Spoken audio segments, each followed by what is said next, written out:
ברוכות וברוכים הבאים לפודקאסט שלנו, נעים להכיר. אני רונה ונונו, ואיתי כאן, כמו בכל שבוע, נטלי ונונו. בכל שבוע אנחנו מזמינות אתכם להכיר אנשים שמתמודדים עם אתגרים שונים, והיום נדבר על גמגום. איתנו כאן היום חיים רזניק, אבא לילד בן 20 ומגמגם לשעבר. חיים, תודה שבאת. תודה שהזמנתם אותי. אז היום אנחנו באמת רוצות לשמוע ממך על החוויה שלך. אני אתן לך להתחיל איך שאתה רוצה, אבל אני אגיד שאני לא שמעתי מעולם אדם שגמגם והפסיק לגמגם. אז נתת לך את הבמה רגע לתת איזה בריף. אוקיי, קוראים לי חיים, אני בן 54, אני גמגמתי מחצית מחיי, פחות או יותר. אגב, להגיד גמגמתי, אני חושב שזה לא הדבר הנכון. הביטוי הווקלי של הגמגום מאחוריי אולי, אבל כל שאר התכונות והתכנים שמלווים כל מגמגם, עדיין איתי. הדרך שבה אני חושב, מתבטא, מדבר, הקשרים שלי עם אנשים, הסריטות, החששות, הכל עוד שם, בפנים. רואים את זה אליי פחות ופחות, אני מניח, אני לא בטוח, אבל שוב, הביטוי הווקלי, כאילו, מאחוריי, וכשאני אומר, מעיד על עצמי, מגמגם לשעבר, אני לא בטוח שזה נכון להגיד. אז מה כן נכון? נכון בדיוק. כן. אני חושב שאני עדיין מגמגם, רק שאין לזה, שוב, אין לזה ביטוי ווקלי. לא שומעים את זה. אגב, כשאני פוגש אנשים שהם מגמגמים לייט וכאלה, ואנחנו בטח עוד נגיע לזה, למגמגמים יש כל מיני דרכים להסתיר את הגמגום, או לנסות להסתיר לפחות. היכולת לזהות את זה היא מאוד גבוהה. אני שומע את זה בדרך שהם מקשיבים, אני נדמה לי שאני יכול לזהות את זה, כן. אני כמובן לא מעיד על זה שום דבר, אני לחלוטין מתעלם כדי לא לייצר אווירה כזאת. מה הייתה השאלה? לא, אז אני רוצה לשאול שאלה עכשיו באמת. כי אתה אומר, אני מחשיב בדרך של הביטוי. עכשיו, אני רציתי לשאול שאלה, ואני לא ידעתי אם זו שאלה נכונה לשאול או לא. וזה מצחיק. כי אני אומרת, גמגום הוא בעצם הפרעה של השטף של הדיבור. ורציתי לשאול אם זה קורה רק בדיבור, בהתבטאות, או שגם המחשבה, החלומות, ואז אמרתי לשאול את זה, לא לשאול את זה, ואתה בא ואומר, אני כבר לא מגמגם בשטף של הדיבור, אז כן. תרחיב לי על זה בבקשה, זה מעניין אותי מאוד. אוקיי, קודם כל לגבי מה ששאלת על חלומות, וזה אני לא בטוח למה התכוונת בדיוק, אבל אני יכול להגיד לך שמגמגם, אם הוא סגור לבד בחדר והוא מדבר עם עצמו או אל המראה, אז הוא לא מגמגם. לפחות אני לא. אני גמגמתי רק כשהייתי מול מישהו אחר. את יודעת יש זמרים שהם מגמגמים. יש גם כמה ישראלים, אני לא רוצה להזכיר את השם שלהם, אולי כאילו טוב להם שמזכירים ואולי לא, אבל יש כאלה. בשירה מגמגם, כאילו הוא יכול לשיר בצורה כאילו פלואנט. גם המחשבות, הרצף של המחשבה, הכתיבה, נגיד. אם אתה רוצה לכתוב סיפור שלם, אתה יכול לכתוב, אין לך, אתה לא נתקע בזה. נכון. רק היכולת שלך להפוך דיבור או איזשהו רעיון, מחשבה, לשטף קולח של דיבור, שזה בכלל איזשהו פלא. אז תחשבו על זה, אני אפילו לא יודע מה המשפט הבא שאני הולך להגיד. ואיזשהו רעיון שנרקם לי בראש תוך כדי דיבור, הופך כולו למשפטים רציפים ולאיזשהו תוכן ממשי ובעל משקל, שיוצא החוצה בצורה שוטפת, תוך כדי שמתארי הכל משתתפים, הנשימה משתתפת, כל זה איזושהי מערכת שאנחנו לא מבינים, אני לא בקיא במחקרים, כן? אבל לא נראה לי שמבינים בדיוק איך כל זה עובד. ובכל זאת, הקסם הזה קורה איכשהו, לרוב האנשים. אצל מגמגמים, משהו בתהליך הזה נתקע. ואחד הדברים שניסיתי להרגיל את עצמי, זה לא לחשוב על מה שאני אומר, אלא פשוט להרשות לעצמי לדבר. מעניין, כי בדיוק נחזור לעד שירן. בשירה הבנתי שלא גם אדם אחרי מגמגם, בשירה זה פשוט, זה הרצף של כל הקטע של הגמגום זה ההפקת הצליל, וזה גם מעורב עם נשימה, כמו שאמרת, אבל בשירה הקצב גורם לזה להיראות, כאילו להיות שוטף, וגם ראיתי שיש כל מיני תרגילים שאנשים עושים, כמו להוסיף הבהרה לפני, נכון? יש כל מיני תרגילים כזה שאני מניחה שקלינאית מנחה. הטיפול זה קלינאית תקשורת. קלינאית ממש מנחה שלו. הקלינאיות שלי לפחות ילכו שלו. אבל רגע אחד לגבי השירה, זה הופך להיות מוזר יותר. כי אני בניסיון לא לגמגם, או להצליח רק לבטא את מה שאני רוצה להגיד, באיזושהי צורה, היו פעמים שניסיתי לדבר בשיר. פשוט לשיר למישהו את מה שאני רוצה להגיד. קורה פה אבל משהו מוזר. אותו שיר יחזיק לי יומיים, 3, 4, ואחר כך אני מתחיל לגמגם את השיר. כלומר, ברגע שהשיר הפך להיות צורת הדיבור שלי, התחלתי לגמגם את השיר. אני יודע שזה נשמע מוזר, אבל ככה זה היה אצלי לפחות. לא, זה לא נשמע מוזר, זה נשמע הגיוני. כן? אבל כן, כי כאילו אני חושבת שגם יש בזה מרכיב של כאילו פחד וחרדה מהצד השני, נכון? כאילו זה הופך אותך להיות גם בינם אולי יותר ביישן, חסר ביטחון. זה כדור שלג, אני חושב. הגמגום, ללא ספק, מפר את הביטחון העצמי שלך. הביטחון העצמי תורם מאוד לגמגום, וככה הם מפרים אחד את השני, ברגע שזה מתחיל, זה הופך להיות סיטואציות כאלה ארוכות של חוסר יכולת לדבר בכלל, ממש, כאילו מלחמה. אני מניחה שזה גם יותר קשה סתם דוגמה, אני חשבתי על זה, אתה בתור בסופר, או בזה יש מלא אנשים, ועכשיו אתה נתקע. כן. אני מניחה שזה קרה. כן. זה מעצים ברור. גם את הגמגום וגם את החרדה, זה נורא מלחיץ. כן. אחד התרגילים שעשיתי לעצמי בתור נער מגמגם באיזשהו שלב, כבר היה איזשהו שלב שהרגשתי שאני לא יכול לנצח את הגמגום, ושהדרך היחידה שלי להתמודד עם זה, זה אולי ללמוד לחיות איתו, ולעצור את הקצב של המלחמה הזאת שלי, עם הפחד מאיך אני שמע, ואיך אני מעכב את כולם כל הזמן. ואחד התרגילים שאני זוכר, זה ממש טראומטי אצלי הסיפור, זה עליתי על קו 25 בבת ים, כדי שתבינו, מגמגם כשעולה לאוטובוס, היום זה כבר לא בכסף, היום כבר יש איזה מנוי חודשי כזה, אבל פעם כשהיית עולה לאוטובוסים, זה היית צריך להגיע, אני גרתי בבת ים, הייתי צריך להגיע לרחוב מסוים ביפו, זה עולה 2.25. אז הנהג בהכרח שואל אותך לאן, ואתה צריך להגיד לו. אז אני לא מעיד על כל המגמגמים, אבל הייתי בכל מיני קבוצות טיפול וכאלה, אז אני מדבר על המעגלים שאני מכיר, אז אני אדבר בלשון רבים, זה לא בהכרח נכון לכולם. אבל מגמגם ממוצע, כשעלה אז לאוטובוס, הוא עלה עם הסכום המדויק ביד. אם הוא היה צריך 2.25, היה לו 2.25 אגורות ביד. כדי להימנע כדי שלא אף אחד לא ישאל אותו כלום. ואני זוכר שעליתי בכוונה עם שטר גדול, לא זוכר מה זה היה, 50 שקלים, וגמגמתי בכוונה שעה. נתתי לכולם לעמוד בכוח מאחוריי, זה היה צהריים, בת ים, חם, כזה, כולם בעצבים, זה לא אזור, אנחנו לא בליכטנשטיין, זה כזה, כולם על עצבים. ונתתי לכולם לחכות בכוח, ואחר כך הלכתי והתיישבתי בכיסא שלי באוטובוס, וכאילו לא הרמתי את הראש. זו הייתה חוויה כל כך קשה לי, שעשיתי אותה בכוונה בשביל עצמי, זה היה בהנחיה של מישהי, כן?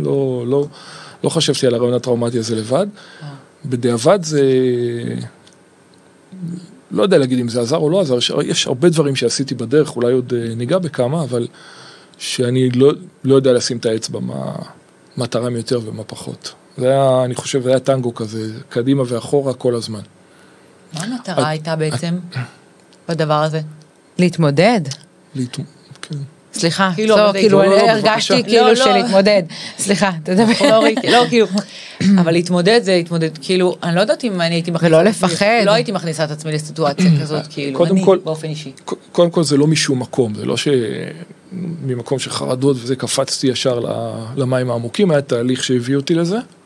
היה קודם חנויות, לבקש איזו תקליט נדיר, אני זוכר של איזשהו זמר צרפתי, נתנו לי שם של איזה מישהו, ובכוונה הלכתי וגמגמתי אותו לעד,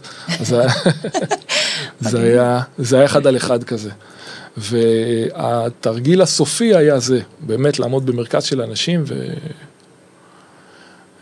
את מקודם הזכרת משהו שמגמגמים מוסיפים עברה.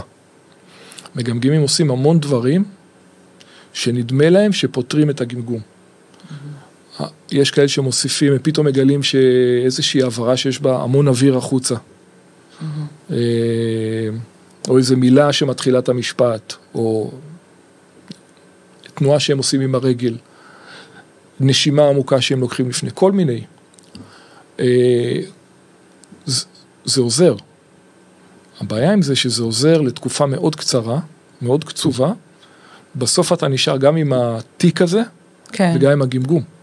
שמעתי באמת על אנשים שמוסיפים תיק לגמגום, לא בהכרח עברה, גם עברה, ומין איזשהו עצימת עיניים, או כל דבר כזה או אחר, כשהם מגמגמים, או על מנת להתמודד עם זה, וכמו שאתה אומר, שזה בסוף אתה נשאר עם זה, אבל הגמגום לא הולך. אז אני מרגישה שיש פה באמת איזשהו אלמנט של חרדה, שהגמגום נובע מאיזשהו, כמובן לא אצל כולם, אני קראתי ושמעתי והבנתי שגמגום הוא גם גנטי, וגם יכול להיות בעקבות טראומה. אז אני מבינה שיש פה איזשהו ממש חרדה, כמו מין איזשהו פחד קהל, בלהפיק את המשפט, בלהפיק את מה שאתה בעצם רוצה להגיד, ולכן הטריקים האלו מסייעים לתקופת זמן קצובה לפחות, בהעברת המסר. ברגע שהם נהיים חלק מהרגיל גם, הם מפסיקים בעצם לעבוד. מדויק מאוד. נכנס החרדה, נכנסת גם לטריק, נכון, בוא נגיד את זה ככה. נכון, ואז אתה מוצא את עצמך, גם פותח באיזושהי עברה שלא קשורה, גם קופץ במקום, כי לפני שבועיים זה עזר, וגם עם איזשהו תוכן כזה מבולבל לגמרי, כי אתה עסוק בהכל חוץ ממה שאתה רוצה להגיד. ואתה היית מרגיש הקלה, כשאתה באמת, כשאתה אומר, אני מדבר מול המראה ואני לא מגמגם, וכשאני מול אדם אחר אני כן מגמגם.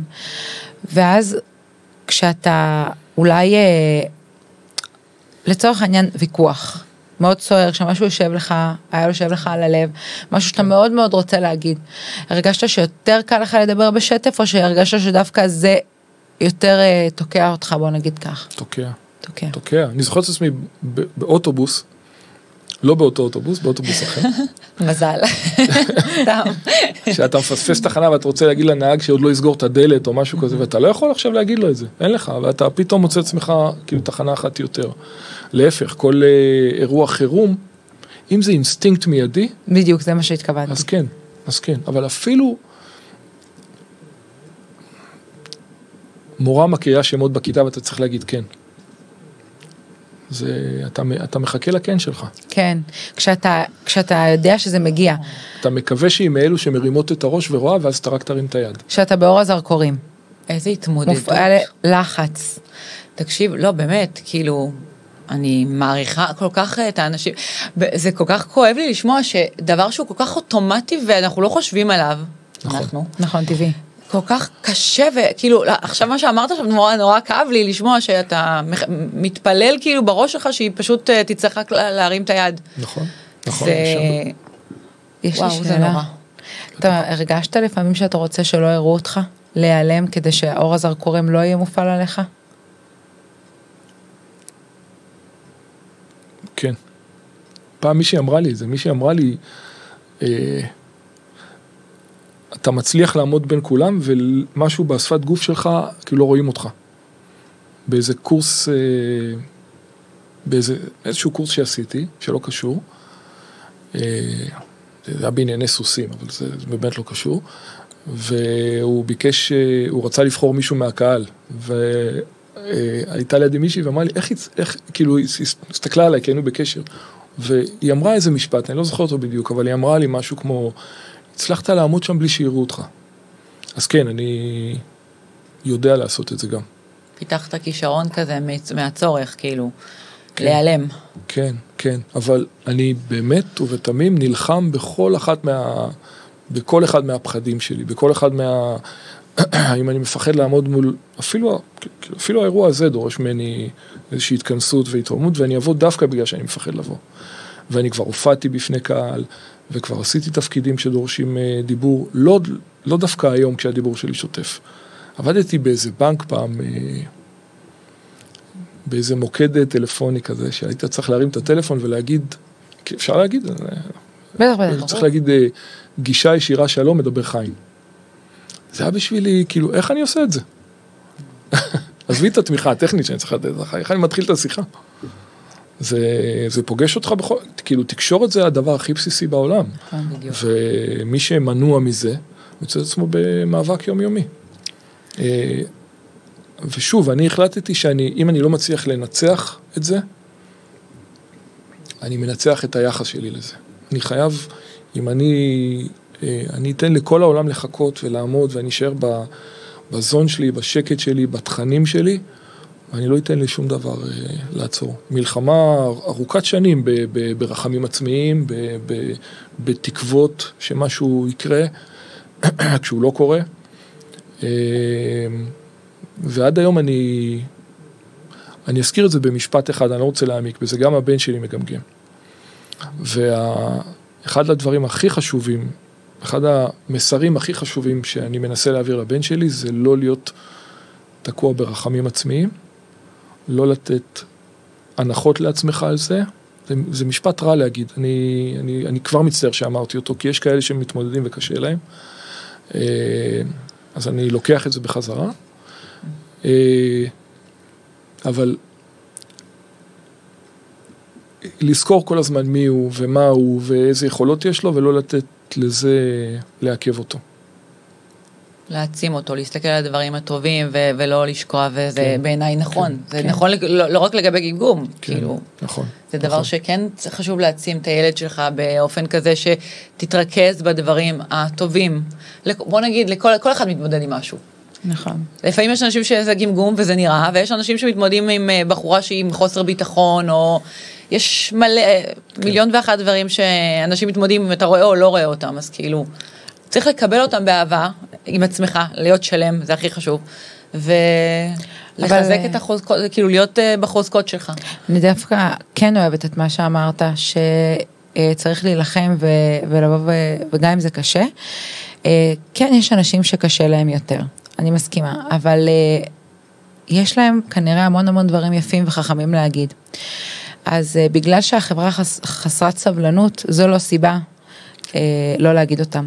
הסביבה צריכה ללמוד להמתין ולהקשיב ולהכיל, וגם אם זה ייקח עוד כמה דקות. אנחנו רגילים הכל מאוד מהר בעולם הזה. דיברנו על זה גם מקודם, לפני שנכנסנו, שהעולם הזה מאוד מהיר, והתרגלנו להיות חסרי סבלנות, וכל סרטון הוא 15 שניות, והקשב שלנו נהיה מאוד מצומצם. אבל בגלל שבן אדם קצת יותר קשה לו להעביר את מה שהוא רוצה להגיד, וזה לוקח אולי קצת יותר זמן, שאנשים לא ימנעו מעצמם להגיד, יש להם כנראה דברים מאוד יפים וחכמים להגיד ולתרום, ואנחנו צריכים ללמוד, להיות יותר סבלניים, להקשיב יותר ולהמתין. ואנחנו צריכים ללמוד גם אולי קצת לשתוק, להיות קצת בשקט שאחר יסיים להגיד, ולאו דווקא שאנשים יימנעו בגלל שהם חוששים. אז דווקא פה אני רוצה לשים דגש ולהגיד, שהעניין הוא בנו, שאנחנו צריכים להיות יותר סבלניים. ראיתי איזה ניסוי חברתי כזה, היה בטלוויזיה לפני כמה זמן, שמישהו בא לתחנת דלק כזה לקנות משהו ומגמגם, אבל כאילו קיצוני, ואני כאילו ראיתי את זה, והייתי כזה בכיסא, בספה כזה, ישבתי, נלחצתי, כאילו ריחמתי כוח על הבחור שמגמגם ככה, וזה כמובן היה שחקן, כן? אבל אני רוצה לשאול מפה שאלה, היית כאילו מישהו שמגמגם, אתה באופן אישי שגמגמת, אתה היית רוצה שימשיכו לך את המשפט, או שזה חוצפה, כאילו לנסות לעזור לך, כביכול? חוצפן זה לא, כי אני מניח שהכוונה היא טובה, וזה גם מפר את הסטרס שנוצר באוויר, זה לא עושה טוב למגמגם. כי המגמגם מהר מאוד נכנס איתך לאיזה סוג של תחרות, הוא יודע שאתה הולך להשלים, אז הוא מנסה אפילו להגביר את הקצב, כדי להגיד את הדברים כמו שהוא רוצה להגיד אותם, ואני חושב שבסוף זה לא עושה טוב, זה לא עושה טוב. אני עם הבן שלי עמדתי בכל מיני מצבים שאני שומע אותו מגמגם, ואני מאוד רוצה להשלים אותו, השתדלתי שלא, לפעמים הוא העיר לי על זה שכאילו יכולת לפתור אותי מהסיטואציה הזאת, למה לא עשית את זה, אבל עשיתי את זה מתוך הכוונה הזאת. אתה לא תמיד יודע. אני חושב שהדבר הכי חשוב בסיטואציות האלה, זה להקליל את האווירה. פשוט עומד בפניך בן אדם מגמגם, והוא מתחיל לגמגם, כאילו פשוט תחכה. פשוט תתרכז גם בתוכן. המגמגם בעצמו מפר לעצמו את התוכן, עם כל הניסיונות שלו ללכת לכל כיוון אפשרי עם הגמגום שלו. ואתה, כל מה שאתה יכול לעשות, אני ממש זוכר,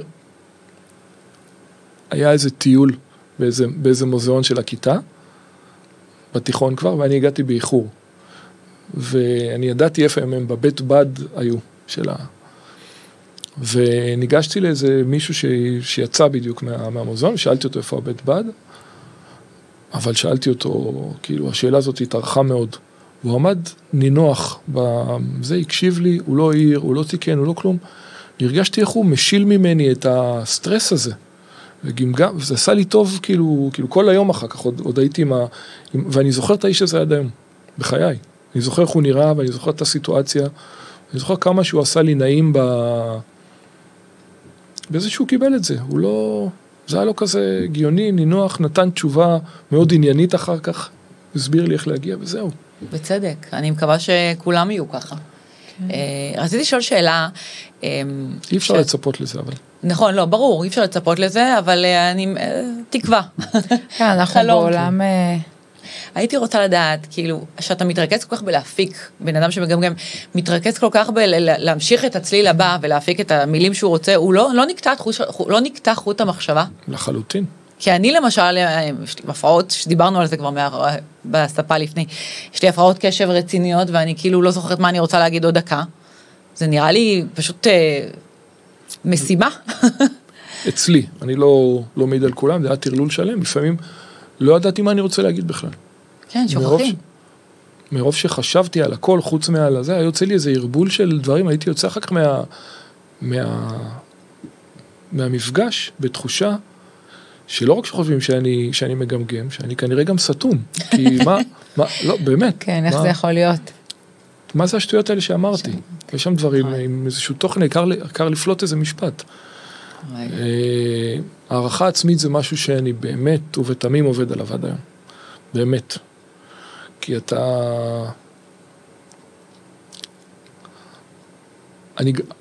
אני חי בתחושה, זה קצת אישי, אבל אני אגיד את זה בכל, אני חי בתחושה שמאוד אוהבים אותי. תמיד, כאילו, ההורים תמכו וניסו, וכאילו, בכל הכוח. ובאותו זמן ממש, אני מסתובב בתחושה שאני לא מוערך. שלא יודעים כמה, כאילו שחושבים שאני לא חכם, שאני לא, אני מרגיש אהוב ולא מוערך. שתי התחושות האלה, כמובן לא לחלוטין מדויקות, אבל הלא מוערך נובע מזה שגדלתי בזה שלא הכירו את התוכן שלי. אני זוכר טיול שנתי בכיתה ג' או משהו, שהמדריך טיולים הזה עם הסנדלים. עכשיו יש לי תמונה שלו בראש. כן, עם כובע טמבל כזה, עם חוט. שמגיע לאיזה שם בערבית וכאילו מגזים את המבטא. כן, בול. אז אני זוכר שהוא שואל איזו שאלה לגבי החיים של הבדואים או משהו כזה, מסוג השאלות ששואלים בטיולים. ואני יודע את התשובה, ואני לא יכול לענות אותה. ואיזה ילד אחר עונה אותה, שוב, אני בכיתה ב' או ג' ואני מתפוצץ מזה, כולם אומרים לו, וואו, כל הכבוד, כל הזה, כל הזה. אני יודע שאני ידעתי, ולא קיבלתי איזה שום פידבק חיובי. להפך. המון פידבקים שליליים. אתה מרים את היד בשביל להגיד משהו, והמורה נותנת לך את זכות הדיבור. ואחד העתיקים האלה שפיתחת בזמן האחרון זה להתחיל את המשפט בלא. אתה אומר לא, לא, לא, והיא אומרת לך מה לא, אז בשביל מה הצבעת? ועוזבת אותך ועוברת לילד אחר. לך תסביר לה. לך תסביר לה עכשיו. כן. אז אתה גדל לזה שאתה לא בסדר, שאתה לא יכול להסביר את עצמך, אתה גם נקלע לסיטואציות מוזרות כאלה, וזהו, אז הערכה עצמית זה משהו שגמגום ללא ספק פוגע בו מאוד. קשרים עם נשים, לגשת ולהתחיל, לפתח שיחה עם אנשים, כי בכלל, כי בכל מקום, אתה לבלוט זה לא הזה שלך, להפך, אתה מנסה להימנע. כן. רציתי לשאול, גם לגעת בנושא הזה של נשים, של להתחיל משהו וזה, גם לדבר על עלייה לתורה. כלומר, נגעת במה שיש בבית ספר וטיולים, שזה עניין אותי גם מצגות וכו', אחר כך צבא גם, שצריך לבוא ולדבר. כל מקום למעשה שצריך להציג את עצמך, או לבוא ולשתף מהידע שלך, שאתה כל כך רוצה ובעצם נמנע מהפחד, מהחשש. אז רציתי שתשתף אותנו גם קצת, האם עלית לתורה, על משהו כאילו, על איך זה עם נשים, האם העדפת אולי לכתוב היום, אני חושבת בעידן של הרשתות החברתיות, אני מניחה שלגברים צעירים ולנשים צעירות, אולי יותר קל להתמודד, כי היום זה המון בלכתוב ופחות בלגשת, אבל תוכל לספר קצת על החוויה שלך בתוך כל המגוון שאמרתי. אוקיי, אז לגבי הבר מצווה, נתחיל בה. כן, את פרשת השבוע, מה שזה לא יש, אתה עושה על זה שירה. נכון. אז שם לא הייתה בעיה. שם לא הייתה בעיה, סבא שלי הכין אותי לבר מצווה והגעתי בסדר. הוא גם כתב לי את הנאום של הבר מצווה באולמי עירון בבת ים. אולמי עירון. עם נעלי לקה וחליפה אדומה. יפה. מצחיק כזה של פעם, כן. ושם היה לי את הנאום הזה, כאילו תודה לחיילי צה"ל גם וכאלה. ואני זוכר את החרדה, אני ראיתי לא מזמן את הסרט בר מצווה, ורואים על אמא שלי שהחיים שלה מתקצרים שם, מהמתח. אבל זה עבר חלק, איכשהו. הקראתי את זה, וגם, זה היה סיטואציה, לא יודע איך, אבל עברתי את זה. לגבי נשים, מה ששאלת, כמובן, אני לא יודע איפה להתחיל אפילו, כמה שתקשורת זה הדבר הכי חשוב, וכמה זה מונע ומגביל ומקשה. מה קורה היום, אני באמת שלא יודע, אני עדיין לא נכנסתי לא לטינדר ולא לזה, אני לא עושה שום דבר כזה, אני אולד טרדישן לגמרי,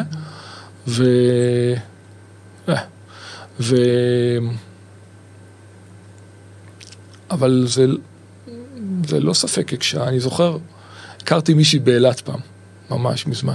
אני זוכר שזה היה בתוך מועדון כזה ורעש וזה, ואז הצלחתי להחניק את הגמגום, אבל יצאתי משם בתחושה שאלוהים, איך יצאתי מפה? כאילו שמחתי שזה נגמר, אפילו שרציתי להיות איתה. אבל כאילו ממש שמחתי שהצלחתי לעבור את האירוע הזה, ולצאת ממנו בלי לעשות יותר מדי פדיחות. כזה, כאילו רציתי לברוח כבר מהזה, עשיתי עד עכשיו בסדר, מפה אני יכול רק לאכזב. זהו. זה גם ככה מאוד מאוד קשה לבוא ולגשת ולעזור אומץ. נכון, לגשת. זה היה בתוך מועדון, עם מוזיקה כזה, אז זה הרבב את הכל כזה. אני זוכר אבל יצאנו החוצה, אני והיא, ומישהו שהכירה, זה הכל זיכרונות נורא נורא קטנים, אבל כל כך צרובים אצלי, כי זה הכל כזה, והיא שאלה, והיא תקשרה עם מישהו, והוא דיבר איתה, ואני זוכר שקינאתי בו על היכולת שלו לדבר איתה ככה פשוט, רגיל, נינוח, ואני כולי בסרפת שלי כבר, כאילו אני תכף מקיא אותה מרוב מאמץ. היכולת כל כך בסיסית הזאת, כן. אתה מרגיש שפספסת דברים בחיים בגלל זה? כאילו, פספוסים, משהו שצרוב לך כזה? אני זוכר שכולי הוצבתי, אני חושב שכולי הוצבתי תחת המעטפת הזו, פספסתי מן הסתם, כן? אני חושב שגם הרווחתי סובלנות, הרווחתי יכולת הקשבה, הייתי מאלף סוסים המון שנים, עשרות שנים. וואו, אנחנו נדבר על זה אחר כך. איך היא אוהבת? זה החיה אהובה, אני פשוט אוהבת סוסים. כשדיברת מקודם על סוסים רציתי, אבל אמרתי, אני אזכור את זה, כזה השארתי לי במוח לזכור את זה אחר כך. היא אוהבת, אני מפחדת. אז יש לנו לדבר אחרי זה. אני יכול להבין אותך. ולאלף סוסים זה לדבר עם מישהו שלא מדבר. זה לתקשר בשפה נורא שקטה, נורא מעודנת, להתעסק בפחדים שלו ובקשיים שלו. לעזור לו, כלומר למקסם את הסיטואציה ככזו שהוא ימצא את הדרך להבין אותה, להתגבר עליה. זה עשה לי טוב, אני חושב. חוץ מזה, זה עשה אותי, אני חושב, יותר חזק בסוף. לדבר בלי מילים. זה יפה. אתה יודע, אני חייבת להגיד משהו, כאילו, שצורם לי פה. אני רואה מולי בן אדם אינטליגנט, רעות, מדבר חכם הרבה יותר מהרבה אנשים שאני מכירה. וזה כל כך, כאילו, כואב לדעת שבגלל דבר כזה קטן, כאילו, אתה נמנעת מלדבר לפעמים, או שהרגשת צורך להיעלם. זה כל כך פספוס, כאילו, לחברה שלנו. נכון. כי יש אנשים, הרבה אנשים שכאילו, אין להם מה להגיד כל כך חכם, והם מדברים סתם. אז כאילו, זה, לי באופן אישי, כרגע ממש, תוך כדי השיחה, אני חושבת על זה, תוך כדי שאתה מדבר. אז קודם כל תודה. בכיף, מגיע לך. אבל באמת שגם הרווחתי כמה דברים בדרך. באמת ובתמים, לא עכשיו ניסיון להיות אצילי. לא, אני מבינה, אני מבינה. תראה, כל דבר בחיים אנחנו, גם הדברים הכי נוראים שקורים לנו, אני אומרת את זה מניסיון, אתה בסוף מוצא שהייתה סיבה, וזה עשה אותך מי שאתה, יותר חזק או יותר מכיל, או לא משנה מה. אז כאילו אני כל כך מתחברת למה שאתה אומר. כן.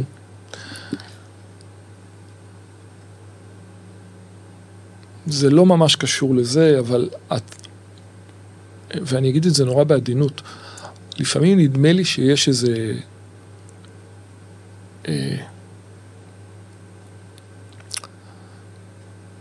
צורך להיפגע, צורך להיות, אני לא אגיד את המילה הזאת.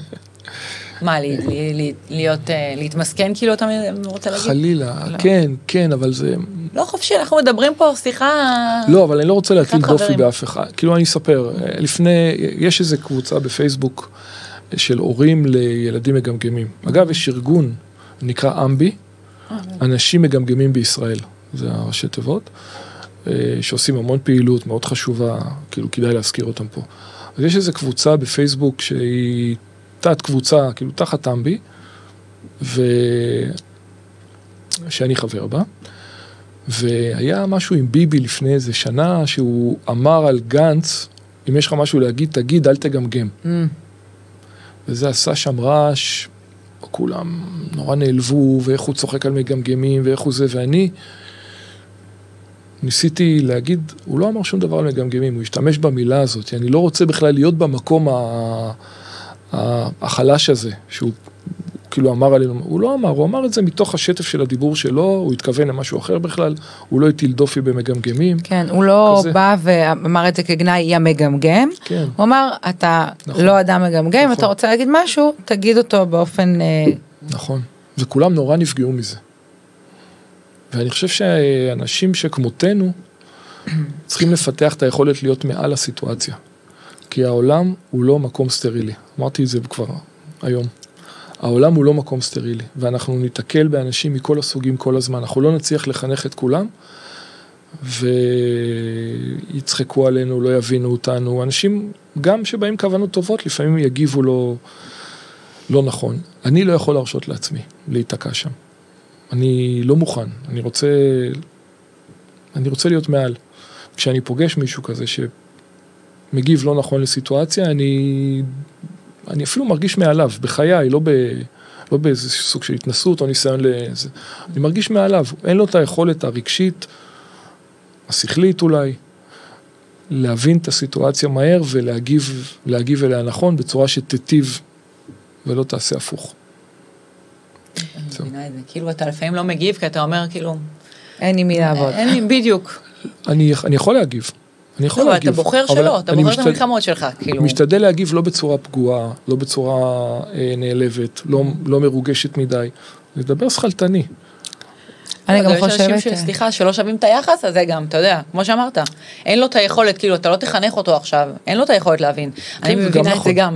זה גם נכון. לצערי. אני חושבת, אבל גם שהוא מדבר פה, יש פה על ההבדל בין באמת להגיד את זה כגנאי, לבוא ולהגיד יא מגמגם, בכוונה להעליב, ולפגוע במישהו, למרות שבן אדם שמגמגם לא צריך להרגיש שזה אלבון, מפני שהוא מגמגם וזו עובדה וזה בסדר גמור, לבין לבוא ולהגיד הוא מגמגם, שזה פשוט עובדה, וזה בסדר גמור וזה לא כללה וזה לא גנאי. אז זה באמת גם איך שאתה בוחר להגיד את זה. אז אני מבינה גם על מה היה הדיון בקבוצה, וזה מאוד מעניין לשמוע איך אתה כמגמגם לשעבר תופס את זה. אני חושב שקצת כעסו עליי בקבוצה, על כאילו... על איך אבל גם זה, כל אחד בשלב שלו, אני חושבת בשלב שלו עם עצמו, גם בשלב, אתה אומר שזה קבוצה להורים לילדים, אז זה בשלב של הקבלה של זה, גם לא לשכוח שבאמת קראתי והבנתי שיש ילדים שנולדים עם גמגום, ושזה גם גנטי, ויש אנשים שמכירים את זה יותר מהמשפחה, הם כבר רגילים, כבר מכילים, כבר מקבלים, ויכול להיות שזה פחות קשה להם. ויש אנשים שבאמת הילדים עברו טראומה, הבנתי שזה קורה הרבה פעמים מחרם, ואז זה באמת משהו שהוא חדש, וכל משהו חדש ואין כל כך הרבה ידע עדיין, הוא מאוד מפחיד, אז נרתעים ומאוד רגיש הנושא, ולוחצים על נקודות שהן קצת לכאן או לכאן. אני חושב שזה עוד מערכת בגוף שעובדת על אוטומט, שכל זמן כל מה שהיא עובדת טבעי, היא עובדת, וברגע ששמים עליה דגש, היא יכולה לעשות בעיות. כמו בעיות מיניות אצל גברים נגיד. זה תהליך שצריך להיות טבעי. אם אתה מרוכז בזה מדי, זה יכול לשבש את התהליך. ממה זה נובע בדיוק? קטונתי. מן הסתם יש מחקרים וכאלה, אבל עד כמה שאני יודע, יש כמה סוגים וכמה אפשרויות. אני לא יודע על טיפול אמיתי שיש בזה. אני כן יודע על שרלטנים וכאלה שמנצלים את המצב ולגבות על עשרות אלפי שקלים מהורים במצוקה. אבל עד כמה שאני יודע, אין טיפול אמיתי שמונע גמגום. ואם תרצו נספר לכם, אני הייתי בכל טיפול אפשרי, מטיפולים, מרבנים וכמאות וברכות ועד מדענים מוזרים כאלה ששמו לי רעש של חצוצרות על האוזניים, הכל. השכנה שהדליקה לי עיתון מהאוזן, כדי שהשדים יצאו. שכנסו האותיות? שהשדים יצאו, חשב שאוקיי. הכל. ועד המכון... מה? היפנוזה. כן? כן. הייתי אצל אחד שמחזיק מנורה ביד והמנורה דולקת. הייתי כל הסיינס פיקשן, חבל על הזמן, הייתי שם.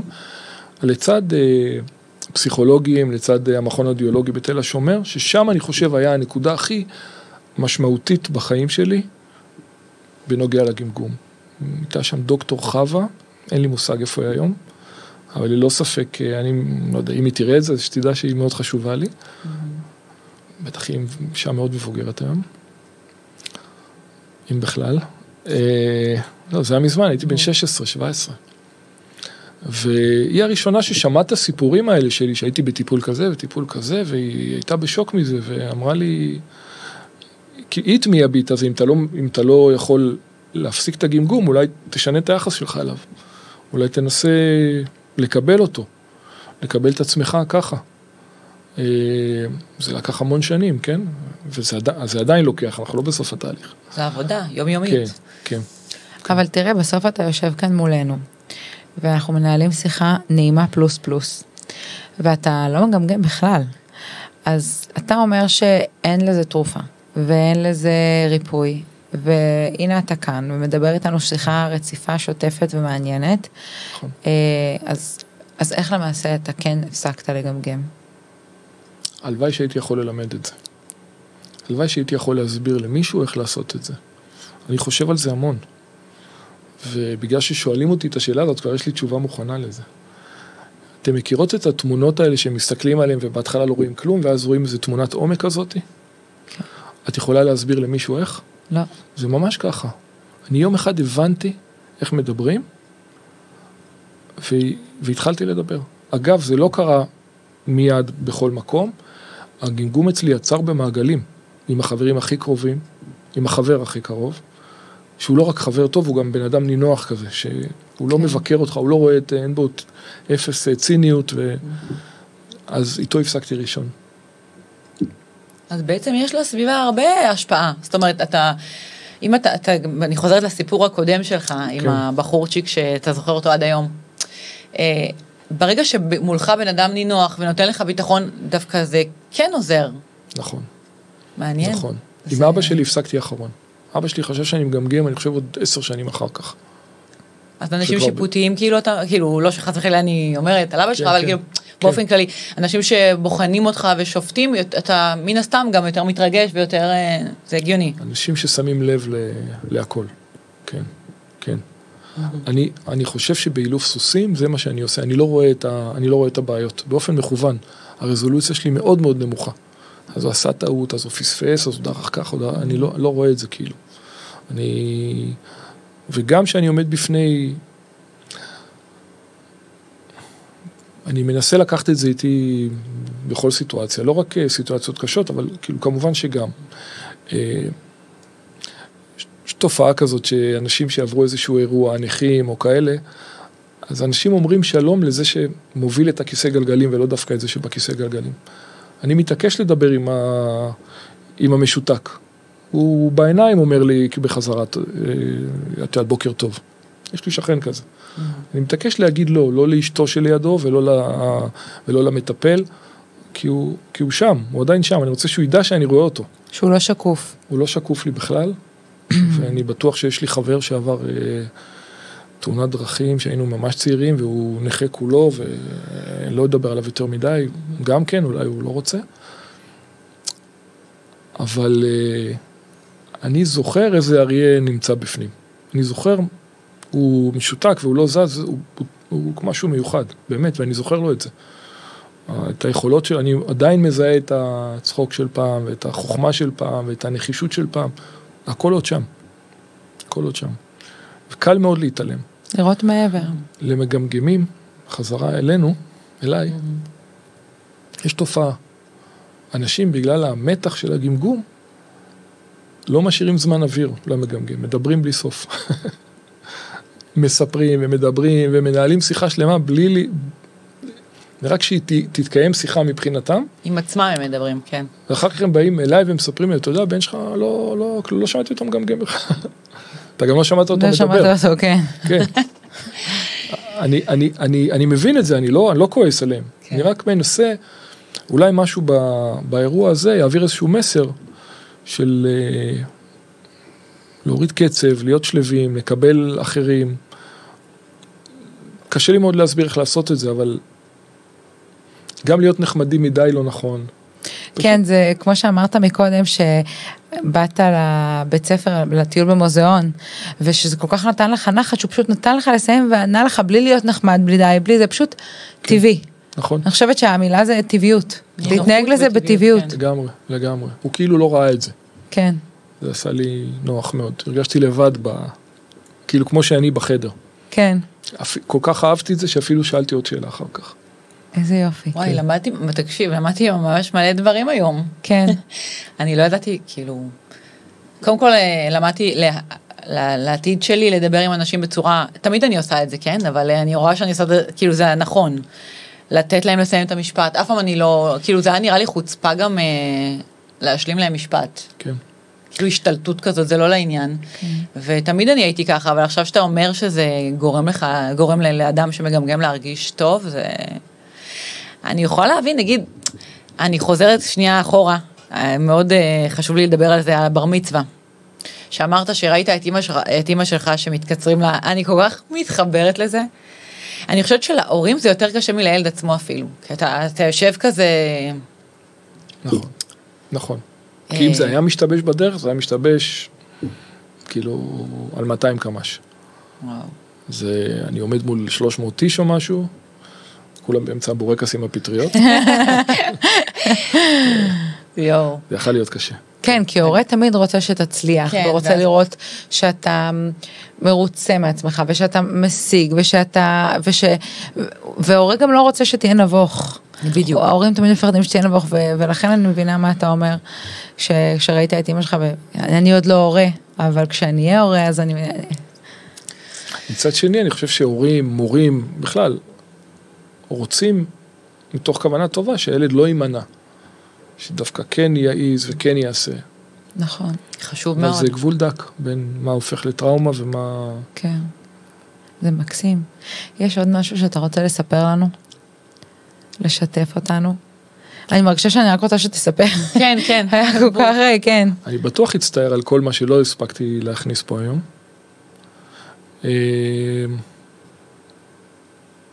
לא. כאילו כרגע לא. זה סוג של בלקאוט, לא שאין לי מה להגיד. מסר להעביר, זאת אומרת, מעבר למסר שכאילו העברת לנו בצורה מאוד ברורה ומעניינת, שאני לקחת את זה איתי הלאה. מסר כלשהו להעביר לאנשים שמתמודדים עם גמגום או לסביבה? שוב, בקבוצה הזאת, מדי פעם, הורים שואלים איך אפשר לטפל בגמגום. יש את השאלה הזאת. הם ממש, את רואה, שומעת בשורות את הקושי. אני לא עונה להם אף פעם, כי אני רוצה להגיד, אין איך לטפל בגמגום. אבל איך אני אגיד את זה? אני הדוגמה כאילו שלא נכונה. אבל אני חושב שהדרך הכי חשובה בגמגום, הדרך הכי חשובה בגמגום, גם אם היא לא תניב תוצאות, זה באמת לקבל אותו. אתה עם עצמך, לקבל אותו. לדעת לזכור מי אתה, להעריך את עצמך. הסביבה שמגדלת אותך מחויבת לזה. ההורים, המחנכים, צריכים לתת על זה את הדעת. כי אתה עלול לא להיראות המון שנים, כמו שאני לא נראיתי. חבל. אני חושבת שגם, תוך כדי שאתה מדבר, כאילו, אני חושבת שאנשי חינוך, מורים, אמורים כאילו לראות ילד שהוא נגיד מגמגם, להעצים דברים אחרים, כמו שאתה עושה, כאילו, שדיברנו על זה מקודם. אם הוא טוב בכדורגל, או טוב לא יודעת מה, במשהו אחר, פשוט לחזק את זה, ולדאוג שכל הכיתה תראה את זה. זאת אומרת, לחזק אותו בפני כל הכיתה. יכול מאוד להיות שדברים קרו. אני באמת מתאר את שנות ה-80 של... כן. כאילו של בת ים, של מורה שצוחק עליי. אבל שוב צריך לשים לב שוב... מורה שצוחק עליך? שכן, שהוא אמר. כן. אבל שוב צריך, אני חושבת, קודם כל, ברור שחייב, שגם מורים כמובן ייתנו לזה את המקום, אבל שוב צריך לשים לב להבדל הדק בין החוויה שהוא בא ומספר, ואומר, אני נורא רציתי להגיד, אבל מצד שני גם רציתי להיעלם והתביישתי, אז גם לא לדחוף יותר מדי, ולשים ילד שעוד לא מוכן, בסיטואציה מביכה אולי, אז באמת צריך לשים לב ברגישות מאוד גדולה, לגבול הדק בין מתי אתה באמת מעצים את הילד, נותן לו מקום, לבין מתי אתה קצת אולי אפילו מביך אותו, או שהוא לא מוכן עדיין. נכון. גם תלוי באופי של אותו ילד, יש אנשים ש... אני חייב להגיד לגבי הבן שלי, כי אני מדבר רק על עצמי, אבל מערכת החינוך, לפחות הספציפית שלו, שזה... להגיד מערכת החינוך זה לא נכון, זה מאוד תלוי, כי מחנכת אחת טובה יכולה לעשות את כל ההבדל. מסכימה איתך. והתמזל מזלנו, אני חושב, במקרה שלו. היה הרבה הקשבה והרבה שיחות סביב, והבלנס העדין הזה שתיארת, דאגו מאוד שהוא יישמר, לדחוף אבל לא מדי. זה קרה. קרה. שמחה לשמוע, זה חשוב. הלוואי וזה יהיה ככה תמיד. והכל, נכון. אני רוצה להגיד לך, חיים, תודה רבה שהיית איתנו. נהנינו מאוד, אני באמת הוקסמתי מכל סיפור, נהנינו מאוד. פשוט לא, אין לנו מה, אנחנו פשוט נשארנו ככה. נשארנו, כן, ספיצ'לס. תודה רבה שהיית איתנו. תודה לכם. צופים יקרים, תודה רבה לכם שהייתם איתנו. אנחנו מסיימות עוד פרק של נעים להכיר. אני רונה ונונו, איתי כאן נטלי ונונו. אנחנו נתראה בשבוע הבא. תודה לך, היה מרתק. אני שוב מזכירה לצערי, אחינו ואחיותינו בשבי החמאס, אנחנו מתפללות מתפללות לשובם של החטופים, להחלמתם של הפצועים, ולצה"ל וכוחות הביטחון לחזרתם לשלום במהרה, אמן. אמן.